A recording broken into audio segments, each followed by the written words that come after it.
আমার হাসব্যান্ড আমাকে বিনা কারণে মারধর করত এবং আমার সাথে কথা বন্ধ করে দিত। একটানা বহুদিন সে আমার সাথে কথা বন্ধ রাখত। যতদিন না আমি তার রাগ ভাঙাতাম, ততদিন সে আমার সাথে কোনো কথাই বলতো না। আমার জীবনে ঘটে যাওয়া ঘটনার প্রথম অংশটা গত ভিডিওতে বলেছিলাম। বাকিটা আজ বলি। এরপর আমাকে বাধ্য হয়ে তার রাগ ভাঙাতে হতো, কারণ সুদূর প্রবাসে আমি নিঃসঙ্গ ছিলাম। একটা মানুষ সারাদিন একা একা বাসায় থাকার পরেও যখন তার হাসবেন্ড বাসায় আসে, তখনও কথা না বলে কিভাবে থাকে? সে ভুল করবে, সেই ভুলের মাসুল আমাকে দিতে হবে। সে রাগ করে আমাকে মারধর করবে এবং আমি মার খেয়েও তার রাগ ভাঙাবো। এটাই ছিল তার কথা। তাই আমাকেই সবসময় তার রাগ ভাঙাতে হতো। যাই হোক, এভাবে চলতে থাকে আমার জীবন। এরপর আবার এর উপরে আমার বাচ্চা কনসিভ করছিল না।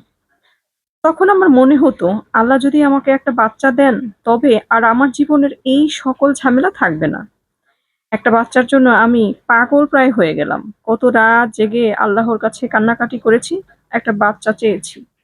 আল্লাহ আমার ডাকে সাড়াও দিয়েছেন, আমাকে একটা বাচ্চা দিলেন। আলহামদুলিল্লাহ, এবার আমি স্বস্তির নিঃশ্বাস ফেললাম। না, আমার জীবনটা হয়তো স্বাভাবিক হতে চলেছে, এটা ভাবলাম। কিন্তু কোথায়? আমার এ ভাবনায় জল ঢেলে আমার জীবনের কষ্টের পুনরাবৃত্তি হতে থাকলো। আমার হাসবেন্ড আর আমার মধ্যে দিন দিন দূরত্ব বাড়তে থাকলো। আমার ভালো লাগাগুলোর কোনো গুরুত্ব তার কাছে নেই, কিন্তু তার প্রতিটা কথার গুরুত্ব আমাকে দিতে হবে এবং আমি তাই করে থাকি। তারপরও কেন জানি না আমাদের দুইটা মনের মিল হলো না। আমি প্রায়ই দেশে বেড়াতে আসি। এমনও হয়েছে বছরে কখনো কখনো ২ বার আসি। আমার কাছে আমার নিজের দেশটাই ভালো লাগে সবসময়। এরপর একটা সময় মনে হলো আমি বাংলাদেশে থাকবো। তো থাকাও শুরু করলাম। ভাগ্যের নির্মম পরিহাস কি জানেন? আমার বাচ্চাটা আর আমি বাংলাদেশে থাকি, আর আমার বাচ্চার বাবা সুদূর জাপানে। আমাদের সম্পর্কের দূরত্বটা বহুগুণ বেড়ে গেল। আর এই সুযোগে সে একটা বিয়ে করে নিল আমার অগোচরে।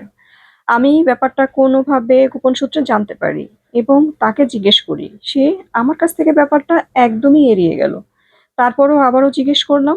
এবার জিজ্ঞেস করার ধরনটা এমন ছিল যে তার আর এড়ানোর উপায় ছিল না। সে স্বীকার করে নিল।